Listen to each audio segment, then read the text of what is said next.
Ang tinuod na nagaserbisyo sa katawhan dapat tinuod nga nakapinil tama kang tiil sa yuta.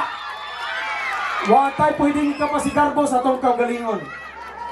Ang tinuod nga nagaserbisyo dapat ang tiil nagpabilin nga gatunog sa yuta. Dili mahitabo ang kabaguhan, ang change nga ito ang ginapangandoy kung dili mahulipan, dili mapulihan ang City Hall, ang mga naglingkod sa City Hall.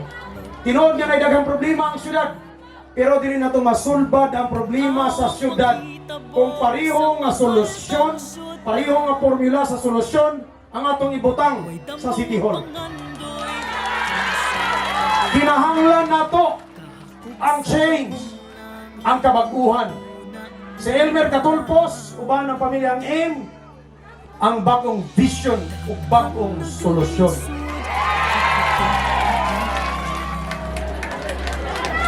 Tulora ang ako ang anak, ang gamay na kong natigong na para sa akong mga anak, kung di lang sila abusado, kung di lang sila gastador, di na mahurot para sa ilang kinabuhi o bisan siguro hangtod sa kuang mga apo.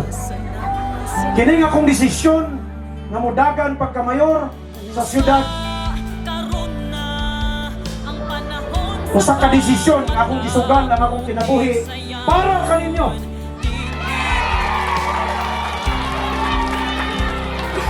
Kinahanglan nato ang change. Change, kabaguhan para sa masayat na kaumago. Ang Diyos magpadalangin ka na itong tanan. Barog Jensen! Barog Jensen!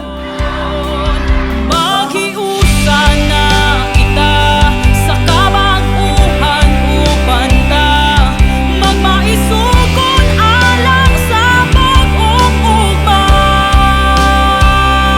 Mga pangandoy ug tanggo atong kapututuban sa panabang mo ang kalampusan di matugay maakot ta.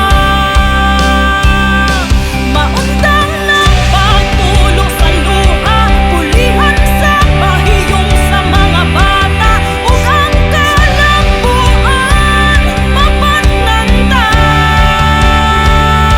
Mubangon ta ug mubarog, ligunon pa aron di matarog ug mulupad kita sama sa agila.